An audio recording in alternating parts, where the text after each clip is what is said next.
अस्सलामुअलैकुम, welcome to my YouTube channel. I hope आप ठीक होंगे। और आज मैं आपके साथ फॉरबिडन लव का 11th पार्ट शेयर करने वाली हूँ। पसंद आए तो लाइक और कमेंट कीजिएगा, नहीं पसंद आए तो हेट कमेंट मत कीजिएगा। और प्लीज़ कमेंट जो है वो स्टोरी के रिगार्डिंग ही किया करें, ताकि मुझे पता चले कि आप सही तरह इन्वॉल्व होके सुन रहे हो या नहीं सुन रहे। और हाँ, मुझे पता है आप लोगों को काफ़ी ज़्यादा कन्फ्यूजन होती है, लेकिन मैं आहिस्ता आहिस्ता सब कन्फ्यूजन्स को क्लियर कर ही दूँगी। और रही वांग जी को हर्ट करने की बात, तो बस ऐसे ही है। हाँ, ये स्टार्टिंग में थोड़ी हॉरर स्टोरी ज़रूर थी, लेकिन अब ये थोड़ी इमोशनल, थोड़ी रोमांटिक स्टोरी हो जाएगी, लेकिन सस्पेंस तो इसमें कहीं भी नहीं जाने वाला। और बाद में हम फिर इसको हॉरर का टच दे ही लेंगे। तो चले हम अपनी स्टोरी को स्टार्ट करते हैं, बातें ज़्यादा नहीं करते। सुबह हो चुकी थी और वो जो कि रात को अपने उस बनी को हाँक करके सोया था, एकदम से उसकी आँख ही खुली थी। उसकी आंखों में अभी तक रात का नशा था और उसके साथ गुजारे हुए सारे पल तो उसे याद ही आ रहे थे, लेकिन वो था कहाँ। उसने एकदम से इधर उधर देखा था, और ये क्या, वो तो दोबारा से वही एक खरगोश ही बन चुका था। ओह गॉड, ये फिर से। चलो अच्छा है, मैं फिर से तुम्हें इंसान बना लूँगा। उसने प्यार से उससे देखा था और फिर वो उठ ही गया था।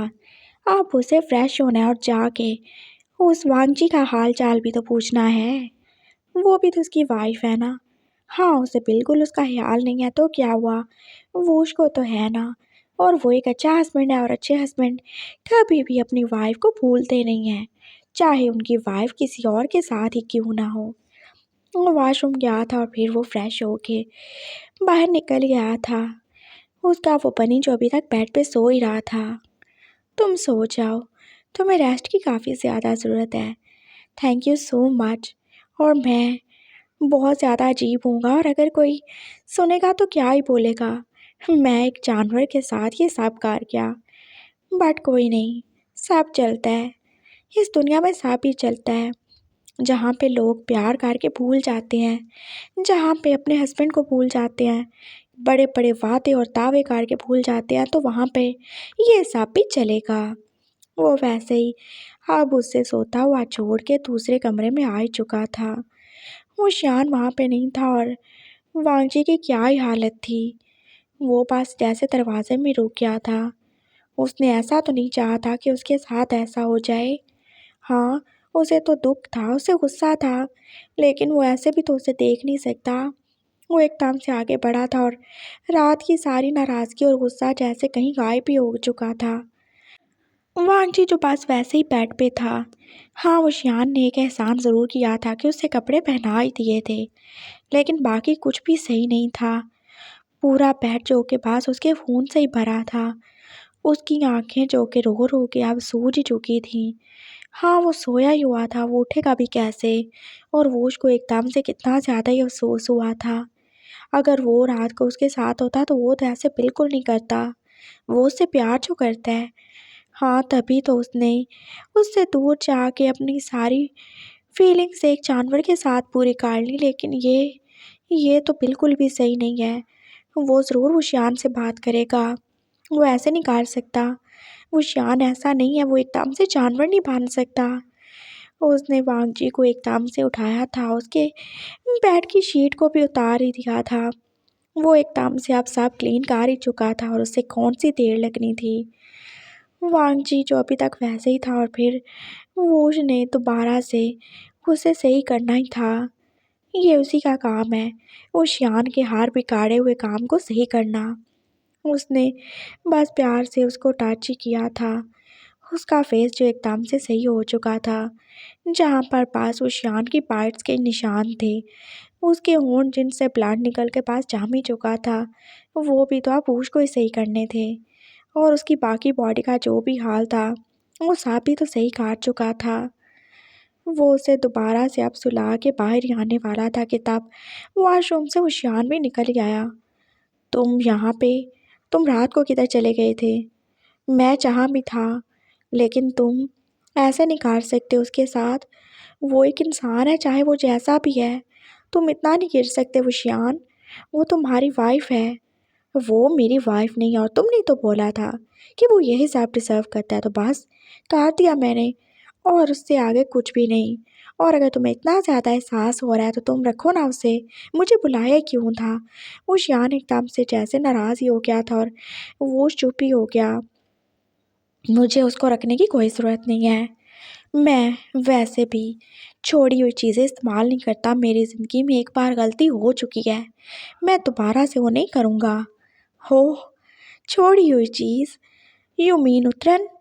तो तुम मेरी उतरन पहले ही पहन चुके हो। क्या तुमने उसे मार्क नहीं किया था मेरे मार्क करने के बाद? बोलो, तुमने मेरी उतरन पहनी है कि नहीं पहनी? वो शियान जैसे उसकी आंखों में देखते हुए बोल रहा था और वो उसको भी गुस्सा आ ही गया। अगर मैं बोलूं कि मैंने नहीं तुमने मेरी उतरन पहनी है तो तुम क्या बोलोगे?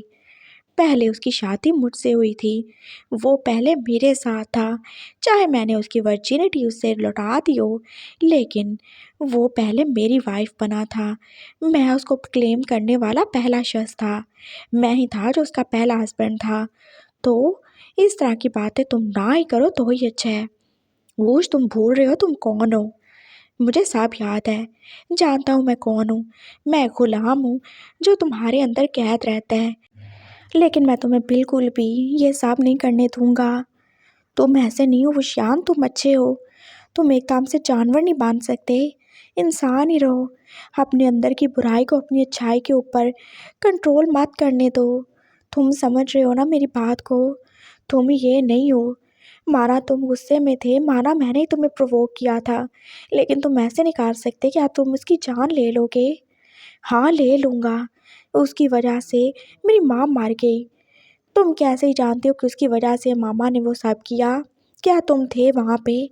और जब तक तुम्हें पूरी सच्चाई नहीं पता चल जाती तब तक तुम ऐसे कैसे उसे सज़ा दे सकते हो? मैंने रात को बहुत ज़्यादा सोचा इसके बारे में उशियान। वो जैसा भी हो, वो खुद से ये सब नहीं कर रहा। तुमने देखा नहीं उसकी आंखों में कितना ज़्यादा दर्द था। क्या वो ऐसा कर सकता है? वो कितना ज़्यादा इनोसेंट है। बस बहुत हो गया, वो कोई भी इनोसेंट नहीं है। तुमने उसका कितना ज़्यादा खून बहा दिया। तुम ऐसे कैसे कर सकते हो? हाँ, खून बहा दिया मैंने उसका। मुझे शायद और बहाना चाहिए था, और वैसे भी गंदा खून और कचरा जितना ज़्यादा साफ़ किया जाए उतना ही अच्छा होता है। तुम यहाँ से चले जाओ, मुझे लेक्चर देने की कोई ज़रूरत नहीं है। और वैसे भी अभी तक वो अपनी हीट में ही है, उसे अभी भी अपने हस्बैंड की मेरी ज़रूरत है। तुम यहाँ पे बिल्कुल भी दिखने नहीं चाहिए हो मुझे। गेट लॉस्ट, वो शान ने बोला था और वो जैसे चुप ही हो गया। तुम जाते हो या मैं तुम्हें अपने अंदर कैद करूँ? हाँ, कैद कर लूँ तुम्हें? नहीं, बिल्कुल नहीं, जा रहा हूँ मैं। मुझे वैसे भी इसमें कोई इंटरेस्ट नहीं है। जो मुझे भूल चुका हो, जो मुझे अपना हस्बैंड नहीं मानता, मुझे इसमें कोई इंटरेस्ट नहीं है। लेकिन मैं ये भी बर्दाश्त नहीं कर सकता कि तुम मुझसे ऐसे जानवरों का वाला सलूक करो। प्लीज़, थोड़ा सा रहम खा लो उसके ऊपर। वो उस बात इतना बोल के बाहर जा ही चुका था और वो शियान ने फिर से दरवाज़ा बंद ही कर लिया। और अब वो फिर से सोए हुए वांगजी के करीब ही आ रहा था। तो उसने तुम्हें ठीक कर दिया। हाँ, वो ऐसा ही है, चाहे वो जिन है, लेकिन उसका दिल जैसे बहुत ज़्यादा ही बड़ा है। मैं उसे जानता हूँ। वो ऊपर से कितना ज़्यादा रूड बनने की कोशिश कर ले, लेकिन वो अंदर से बहुत ज़्यादा सॉफ्ट है। लेकिन तुम फिक्र मत करो, तुम्हारा हस्बैंड बिल्कुल भी नहीं पिघलेगा। तुम्हें तुम्हारे किए की सज़ा मिलेगी। जो तुमने उसका दिल तोड़ के किया, जो तुम्हारी माँ ने मेरी माँ के साथ किया, और जो तुम्हारे बाप ने मेरे के साथ किया, सबकी सज़ा तुम्हें मिलेगी। जैसे प्रॉपर्टी मिलती है ना माँ बाप की, वैसे ही माँ बाप के गुनाहों की सज़ा भी उनकी औलाद को भुगत नहीं पड़ती है। वो बस इतना बोल के फिर से उसके पास ही आ चुका था। और अभी वो कहीं भी नहीं जाने वाला, उसकी कोई भी अपॉइंटमेंट नहीं है। वो उसको अपने अंदर वो बिल्कुल भी नहीं लेने वाला। हाँ, क्यों ले? उसे अपने साथ रखने का मतलब क्या ही था? वो दोनों मिल के वांगजी को शेयर करते, और वो शान ऐसा बिल्कुल भी नहीं करेगा। हाँ, बिल्कुल भी नहीं। वो उसे छोड़ के जा चुका है तो बस वो शियान ही उसका हस्बैंड है। चाहे वो उसका भाई क्यों ना हो, लेकिन वो उसके साथ साथ भी करेगा। उसे ये करने में मज़ा आता है, उसे टॉर्चर करने में, उसे दर्द देने में, उसका रोना देखने में, उसकी चीखें सुनने में मज़ा आता है। उसे लगता है जैसे वो ये सब करके अपनी माँ को सुकून ही दे रहा है, और वो ये सब करेगा चाहे उसका दिल कितना भी दर्द करे, चाहे उसका दिल उसे बार बार मलामत ही करे कि वो गलत कर रहा है, लेकिन वो ये सब करेगा। वो अपनी माँ से वादा कर चुका है और वो वादा बिल्कुल भी नहीं तोड़ेगा। चाहे इस वादे को पूरा करने के चक्कर में वो वांगजी से किया हुआ अपना हर वादा ही भूल जाए। वो फिर से उसके करीब था और बस ये दिन और रात भी ऐसे गुजरने वाले थे। सुबह हो चुकी थी और वांगजी अब होश में भी आ ही चुका था। उसके जिस्म में बिल्कुल भी जान नहीं थी। उसने 3 दिन से कुछ भी खाया पिया नहीं था। वो शियान जाने कहाँ ही था और वांगजी पास अपना सारी पकड़ के बैठ गया, जो हाथ से ज़्यादा ही दर्द कर रहा था। उसने खुद को देखा था और फिर तो उसके रोने की हिम्मत भी ख़त्म ही हो चुकी थी। वो कितना ही रोए, उसके अंदर से सारे आंसू भी ख़त्म हो चुके थे। उसे बस एक ही चीज़ चाहिए, मौत, और वो भी तो उसे मिल नहीं रही थी। क्या कोई था जो उसकी हेल्प कर सकता है? क्या कोई भी नहीं था जो उसके ऊपर थोड़ा सा रहम खा ले? क्या वो इस सब के लिए ज़िंदा है? वो बस यही सोच रहा था और कितनी मुश्किल से ही तो वो उठा था। उसे वॉशरूम जाना था। वो बहुत मुश्किल से सही और दीवार के सहारे चलता हुआ वॉशरूम में आया था और उसने कितनी मुश्किल से बात लिया था, ये बस वही जानता है। कैसे उसका बस एक एक पोर पास दर्द ही कर रहा था, लेकिन वो कुछ भी नहीं कर सकता। वो फिर से बाहर आ गया था और उसने 4 दिन के पहने हुए कपड़े दोबारा से पहन ही लिए थे। वो अब कहाँ जाए, किधर जाए? वो शियान बिल्कुल भी नहीं है। कहाँ पे है वो? हाँ, वो बिल्कुल भी कहीं भी नहीं जा सकता। उसे पता है इस घर में चाहे वो शियान हो ना हो, लेकिन उसके हेल्पर्स ज़रूर ही होंगे। वो मुश्किल से चलता हुआ बाहर आया था और उसने बाहर क्या ही देखा था। वो सब कैसे मज़े से बैठे हुए थे। वैनिंग जो कि उनके लिए ब्रेकफास्ट ही लगा रहा था। वो शियान, वो कितना ज़्यादा खुश था जैसे कुछ हुआ ही नहीं। उसकी ज़िंदगी में कुछ भी गलत नहीं हुआ। और वो जो उसके साथ ही बैठा हुआ था, वैनिंग उनके लिए ब्रेकफास्ट ला रहा था, और वो उसकी गोद में क्या ही था, वो छोटा सा खरगोश, वही जिसने वांगजी को उससे बचाया था। और वो कैसे उसे बस खिलाए जा रहा था। ये क्या तुम इसे बच्चों की तरह पाले जा रहे हो? हाँ, खुद कुछ नहीं खाओगे क्या? वो शियान उसे देख के बोला था। नहीं, जब तक ये नहीं खाएगा मैं कुछ नहीं खा सकता। ये मेरी जान है, मेरा सब कुछ है। ओह, क्या तुमने इसको अपना बेटा बना लिया है? अडॉप्ट कर लिया है क्या इसे? हाँ, बस यही समझ लो, इसे मैंने अडॉप्ट कर लिया है। ये मेरी जान है। ये मेरा प्यारा सा क्यूट सा छोटू सा बनी है, और ये मुझे बहुत ज़्यादा प्यारा लगता है। बस इससे आगे कुछ नहीं। ओह! तो क्या ये बेबी है या पापा है? और ये तुम्हारा बेटी है कि बेटा है? तुम्हें पता है क्या? वो शियान ने फिर से बोला था और वो उसने जैसे गुस्से से उसकी तरफ देखा। ये मेरा कोई भी बेटी या बेटा नहीं है। इनफैक्ट हो सकता है ये मुझे कोई बेटी या बेटा दे ही दे। व्हाट? एकदम से स्पून जैसे उसके हाथ से गिर ही गया था और वो जो कि फिर से अब उस बनी को सीरियल खिलाने में बिजी हो ही गया था। वो अजीब सा ही बनी था, जो कि इंसानों वाले खाने खाता था, जिसे जानवरों वाला कुछ भी पसंद ही नहीं था। हद हो गई है वैसे। मुझे नहीं पता था उस कमीने की वजह से तुम्हारा दिमाग इतना ज़्यादा फिर जाएगा कि तुम जानवरों से दिल लगाना शुरू कर दोगे। इसे जानवर मत बोलो। ये मेरा प्यार है और सब कुछ है। जो चीज़ मुझे खुशी देती है, मुझे बस वही अच्छी लगेगी, चाहे वो जानवर ही क्यों ना हो। और प्लीज़ इसकी इंसल्ट मत करो। ये मेरी वाइफ़ है। व्हाट? एक और वाइफ़? हाँ, तो पहली वाली तो तुम ले चुके हो और आप दूसरी वाली भी लोगे क्या? मैं ये बिल्कुल नहीं देने वाला, मैं बता रहा हूँ। वो एकदम से कैसे उठ उसको लेके अपने रूम में भाग ही गया था और वो शियान बस देख ही रहा था उसकी दीवानगी को। क्या वो एक जिन्न होके एक जानवर के लिए इतना पागल हो सकता है? उसे कुछ भी समझ नहीं आ रहा था और फिर उसका ध्यान पीछे क्या था। वांगजी जो अभी तक दरवाजे पे ही खड़ा था और उसकी आंखें कैसे ही थीं, पूरी की पूरी लाल ही हो चुकी थीं। तुम यहाँ पे क्या ही कर रहे हो? हाँ, दफ़ा हो जाओ यहाँ से, अपनी शक्ल गुम करो। मामा, पापा से बात करवा दें प्लीज़। वो फिर से बस इतना ही बोल रहा था और कितनी मुश्किल से। उसके गले में जैसे कांटे से ही चुभ रहे थे। 4 दिन हो गए थे, उसने पानी तक तो नहीं पिया था ना। करवा दूँगा, अगर वो बात करने के काबिल हुए तो। और तुम फ़िक्र ना करो, अभी कुछ भी नहीं हुआ, कोई भी खबर नहीं आई। प्लीज़ मेरी बात करवा देना, मैं और कुछ नहीं माँग रहा प्लीज़। वो बस इतना ही कह रहा था और वो शान एकदम से उठ ही गया। अच्छा, चलो अभी करवाता हूँ। वो उसका हाथ पकड़ के फिर से उसे रूम में ले गया था और वो अब की बार उसे अपने रूम में लाया था। ये लो नंबर डायल करो। उसने अपना मोबाइल निकाल के उसे दिया था और वांगजी को हैरानी हो रही थी एकदम से वो कैसे ही मान गया। और फिर वांगजी ने नंबर डायल किया था अपने घर की लैंडलाइन का और वहाँ पे उसके सर्वेंट ने कॉल उठाई थी। हेलो अंकल चेरी, कैसे हैं आप? मैं वांगजी। बाबा आप किधर चले गए हो? पता है आपको आपके मामा पापा कितने ज़्यादा बीमार हैं, आप यहाँ पे क्यों ही नहीं हो? मैं नहीं आ सकता। वो कैसे हैं, वो ठीक तो है ना? हाँ साहब, वो कोमा में हैं और आपकी मामा। और इससे पहले जेरी कुछ और बोलता वो शान ने उससे मोबाइल ले लिया था और आपकी बार वो खुद की नहीं बल्कि वांगजी की आवाज़ में बोल रहा था। अंकल आप प्लीज़ एक काम करेंगे क्या? हाँ बोलो बेटा, क्या काम है? मुझे मेरा बर्थ सर्टिफिकेट चाहिए और साथ में मामा पापा के मैरिज सर्टिफिकेट की एक फ़ोटोकॉपी भी मुझे इस नंबर पे व्हाट्सएप कर दें। क्या क्या बोले जा रहे हैं आप पापा? आपके मामा पापा हॉस्पिटल में हैं और आपको ये चीज़ें चाहिए? जैरी को जैसे यकीन नहीं आया। हाँ चाहिए ना, अगर वो मर गए तो मुझे प्रॉपर्टी कहाँ से मिलेगी? तो मुझे सब चीज़ें चाहिए, तो मेहरबानी करके भेज दें। और हाँ, उनमें से अगर कोई मर जाए तो मुझे बता दीजिएगा इसी नंबर पे, मैं इंतज़ार करूँगा।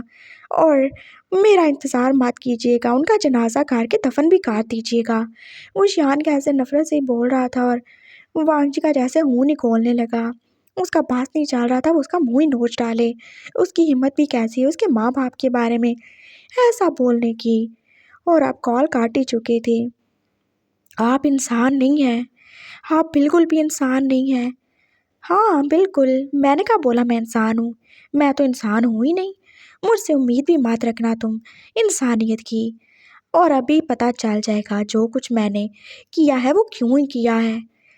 वोश भी अंदर आ चुका था और उसके हाथ में पानी का एक गिलास ही था। ये पी लो।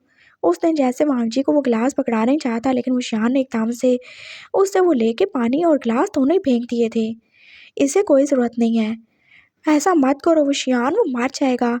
तुम उसे भूखा प्यासा रख के मारना चाहते हो क्या? जानवर मत बनो। मैं जानवर ही हूँ।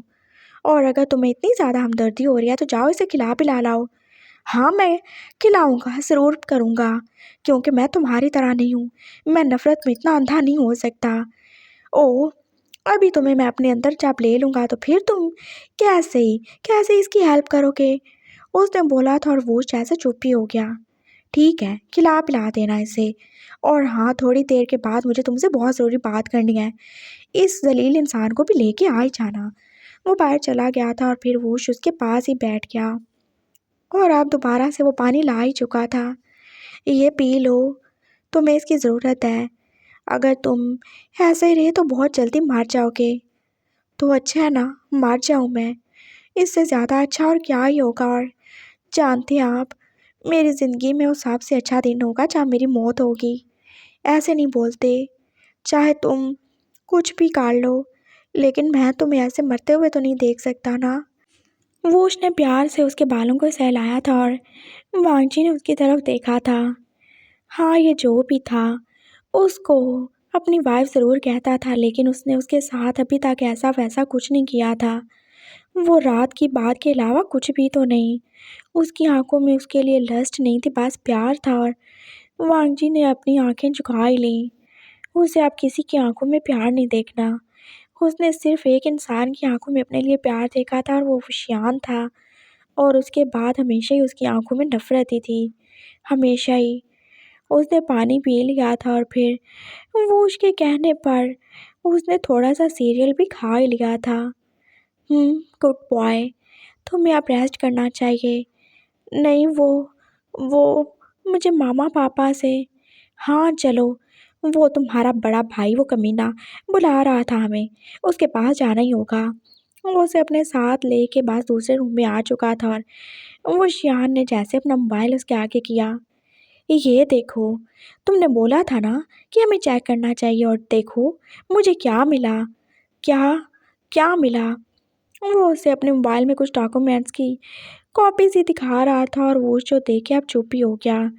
वहाँ पे वांगजी का बर्थ सर्टिफिकेट था और उस पे लिखा हुआ था कि वो कहाँ पे पैदा हुआ था और साथ में उसके मामा पापा का मैरिज सर्टिफिकेट। हाँ, तो इससे क्या होता है? ये उनकी औलाद है ना। इससे ये होता है कि ये एक नाजायज़ लड़का है। तुमने देखा, ये अपने माँ बाप की शादी के सिर्फ 3 महीने बाद पैदा हुआ था। तो इसकी माँ क्या हुई?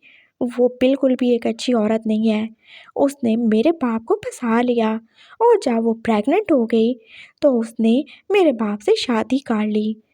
लेकिन तुम्हारे पापा ने तो आंटी को पहले ही छोड़ दिया था ना। वो मुझे नहीं पता कब और कैसे हुआ, वो ही बता सकते हैं ना। लेकिन तुमने देखा, ये एक गंदा खून है, ये एक नाजायज़ बच्चा है और ये सब वैसे ही डिज़र्व करता है जैसे इसके साथ हो रहा है।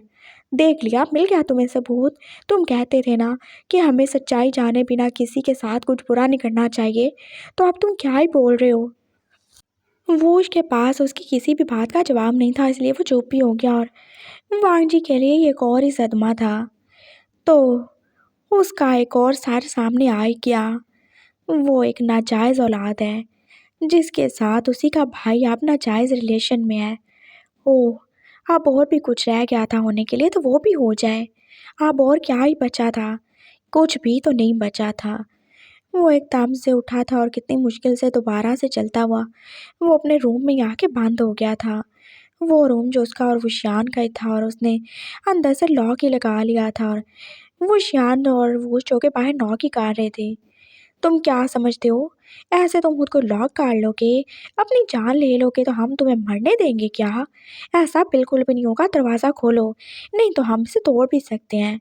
कोई दीवार, कोई दरवाज़ा हमें रोक नहीं सकता। वो शियान ने बोला था और वांगजी बस ऐसे ही आप बेड पे बैठा रो ही रहा था और फिर अगले ही पल वूश और विशान दोनों ही दरवाजे के आर पार आ ही चुके थे। वांगजी उन्हें देख के डर ही चुका था। मैंने कुछ नहीं किया, आई स्वेयर मैंने कुछ नहीं किया, मुझे नहीं पता, मुझे माफ़ कर दो प्लीज़, आप मेरे करीब मत आना, मुझे बहुत ज़्यादा पेन होता है, मैं मर जाऊँगा, प्लीज़ मेरे साथ कुछ नहीं करना, मुझे जान से मार दो लेकिन मेरे साथ और कुछ नहीं करना। वो कैसे बस रोते रोते बोल रहा था और वो शियान जो कि आगे बढ़ने ही वाला था एकदम से जैसे रुक ही गया। वांग जी कैसे हिचकियाँ लेते लेते रो रो के बोल रहा था और कैसे कांपे जा रहा था और एकदम जैसे उसके दिल में कितना ज़्यादा ही दुख आया था। ये वही वांगजी था ना, जो 3 रात पहले कैसे उसके साथ था। उसने कैसे एकदम से उसे माफ़ कर दिया था। कैसे विशान की सारी गलतियों को माफ़ कर दिया था उसने। कैसे वो उसके साथ प्यार से रहा था और अब वो कैसे बस उससे पनाह ही माँग रहा था और विशान का दिल जैसे अब दर्द ही करने लगा। वो कुछ नहीं बोला था और फिर वो बाहर ही चला गया और वो शब उसके पास ही था। पता नहीं ये सब क्या हो रहा है, लेकिन तुम जानते हो, तुम बहुत ज़्यादा अनलकी हो, बहुत ज़्यादा बदकिस्मत हो। पहले मुझे लगता था मैं बहुत बुरा हूँ, मैं बहुत ज़्यादा बदकिस्मत हूँ। फिर मुझे लगता था वो शियान, वो बहुत अनलकी है, जिसने अपने माँ-बाप सबको ही खो दिया। लेकिन आप जानते हो, मुझे क्या लगता है? तुम सबसे ज़्यादा बदनसीब हो। तुम्हारी ज़िंदगी में कुछ भी अच्छा नहीं है। तुमने अपनी ज़िंदगी का सबसे बड़ा गुनाह कर दिया है, यहाँ पे आके। वो बस इतना बोल के अब बाहर ही जा रहा था और वांगजी बस चुपचाप वहाँ पे बैठा ही रह गया और रोते-रोते काफ़ी उसकी आँख लग गई थी, उसे पता ही नहीं चला था।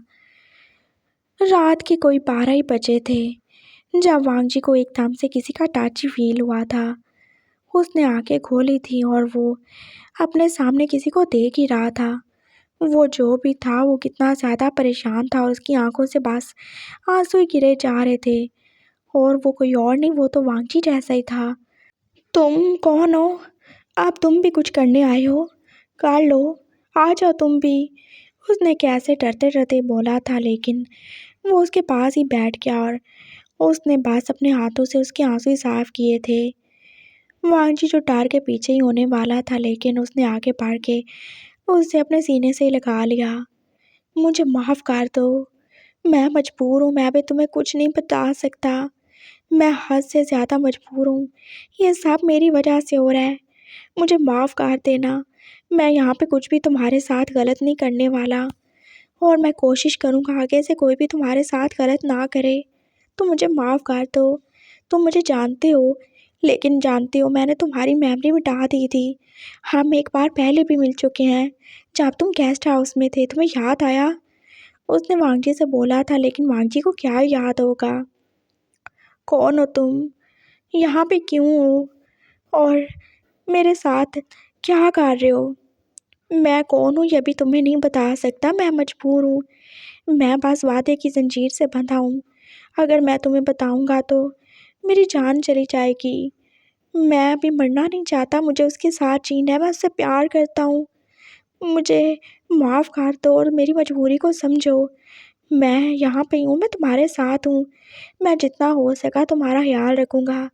बस तुम इतना समझ लो कि मैं कोई और नहीं बल्कि मैं तुम ही हूँ। मैं तुम्हारा ही एक इमेज हूँ। मैं तुम्हारा ही एक रिफ्लेक्शन हूँ। जैसे वो शान का वुश है, वैसे ही मैं हूँ तुम्हारे लिए। क्या तुम भी उनकी तरह इंसान नहीं हो? वांगजी जैसे डर के पीछे हटा था और इससे पहले कि दूसरा वांगजी कुछ बोलता, बाहर से दरवाज़ा नॉक ही हुआ था। वाइफी कहाँ ही हो तुम? मैं कब से तुम्हें मिस कर रहा हूँ। तुम यहाँ पे क्या कर रहे हो?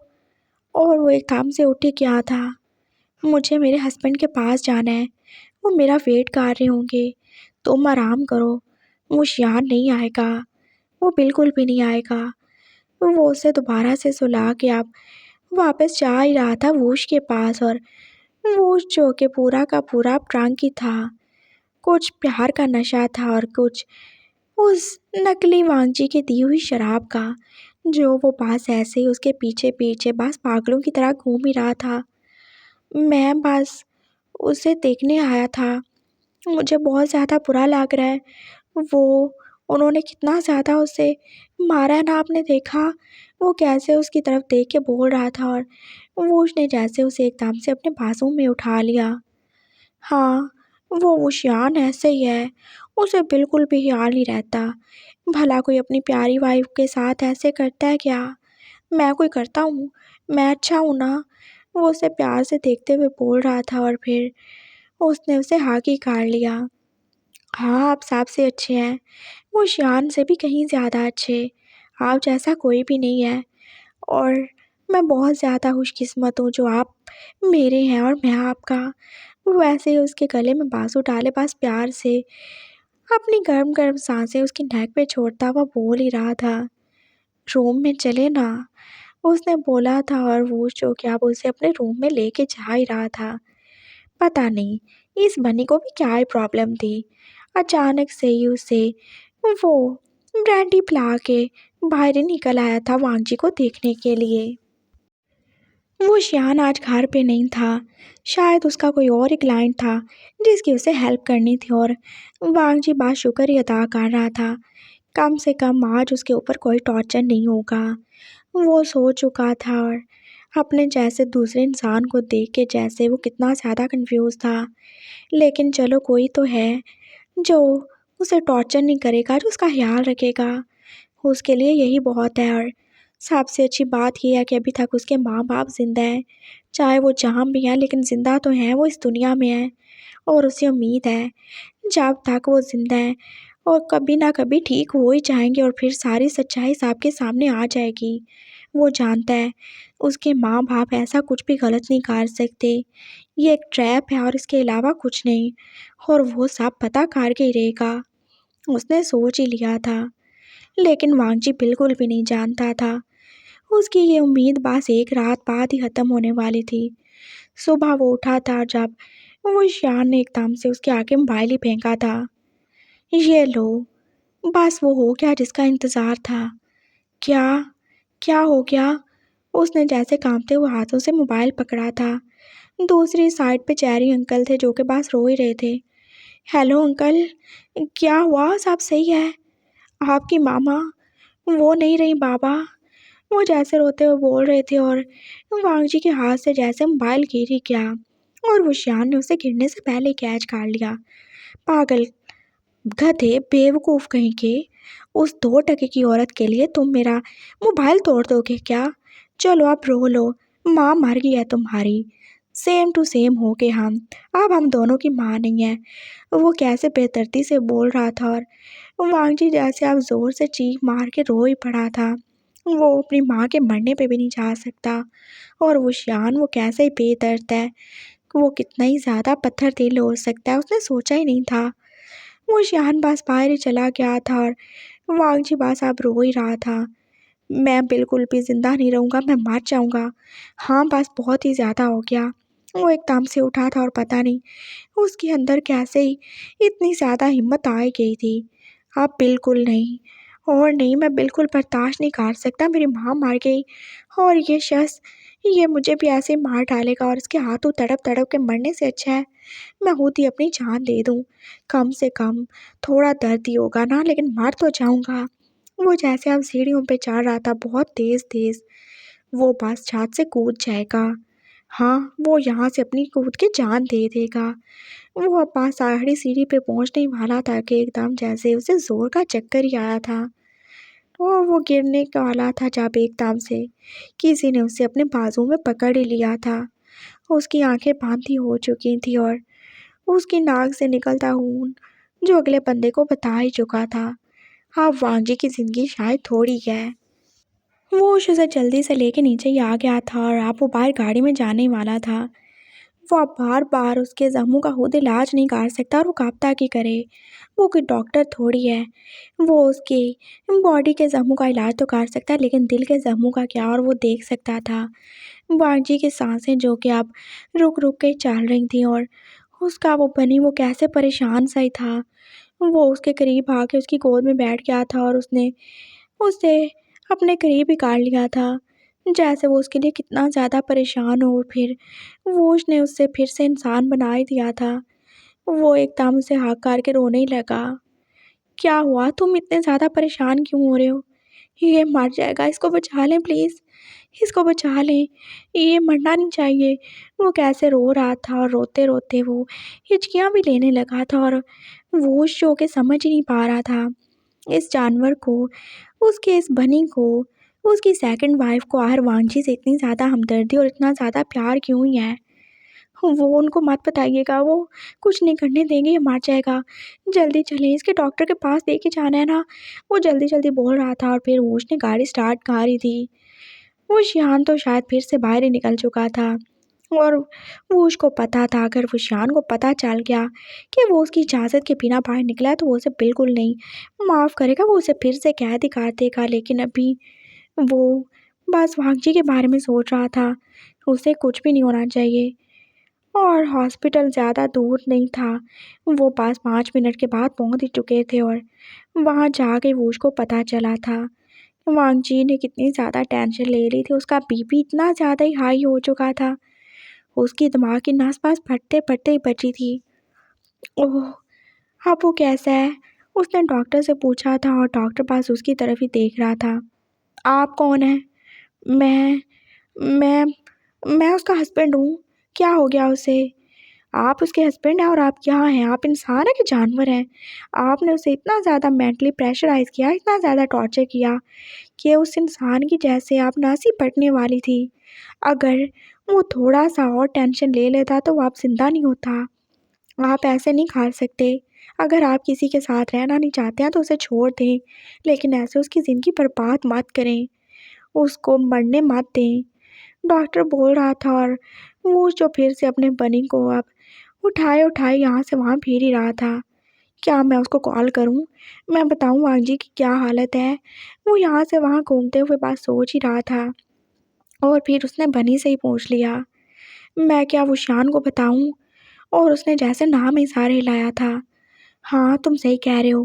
वो जितना ज़्यादा बुरा मान चुका है, वो ज़रूर इसे यहाँ पे मरने के लिए छोड़ देगा और वो हमें भी कैद कर देगा और फिर मैं तुमसे अलग हो जाऊँगा। तुम सही कह रहे हो।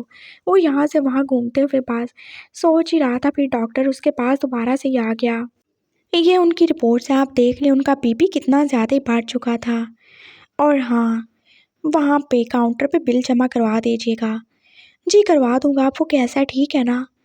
हाँ, ठीक है। और मेहरबानी करके आप उसका थोड़ा ख़्याल कर लीजिएगा।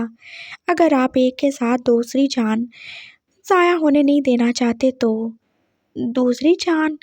वो उसको कुछ भी समझ नहीं आया था और फिर डॉक्टर जो कि उसकी तरफ हैरानी से ही देख रहा था। आपकी वाइफ़ प्रेग्नेंट है। व्हाट? वो बनी फिर से उसके हाथ से गिरने वाला था और उसने दोबारा से उसे पकड़ लिया। इतनी जल्दी ये सब कैसे हो सकता है? वो जैसे हैरानी से पूछ रहा था। क्या मतलब? क्या जल्दी? कब शादी हुई थी आपकी? अभी बस 1 हफ्ता ही तो हुआ है हमारी शादी को, वो उसने बोला था और डॉक्टर उसकी तरफ हैरानी से देख रहा था। वो मुझे नहीं पता, लेकिन उनकी प्रेगनेंसी जो कि 1 मंथ पहले की है, वो 4 वीक से प्रेग्नेंट हैं। कम से कम उनकी प्रेगनेंसी देख के तो यही लगता है। बाकी आप लोग जाने, और वैसे मैं किसी के फैमिली मैटर्स में इंटरफेयर नहीं करता। वो प्रेग्नेंट हैं और यही सच है और ये रही उनकी रिपोर्ट। डॉक्टर उसे रिपोर्ट पकड़ा के जा ही चुका था और वो बस वहाँ पे खड़ा का खड़ा ही रह गया था। उसका बनी जो कि अपनी बड़ी-बड़ी आँखों से बस उसकी तरफ ही देख रहा था और उसे भी कुछ भी समझ नहीं आ रही थी। ये सब क्या ही हो गया? वांगजी जब यहाँ पे आया था, तब तो वो ठीक था, जब वो होश के साथ था तब भी, और वो शियान के पास था तब भी तो वो वर्जिन ही था। वो कैसे ही ऐसा कर सकता है? वो 1 महीने से कैसे ही प्रेग्नेंट हो सकता है? क्या वो जब यहाँ आया था तो वो पहले से ही प्रेग्नेंट था? वो उसका दिमाग अब घूमने ही वाला हो गया था। ये सब क्या हो गया? कैसे हो गया? उसे कुछ भी समझ नहीं आ रहा और अब तो वो शियान पक्का ही वांगजी की जान ले ही लेगा। हो गॉड! मैं अब क्या ही करूँगा? वो बस सर पकड़ के बैठ ही चुका था और उसे कुछ भी समझ नहीं आ रहा था।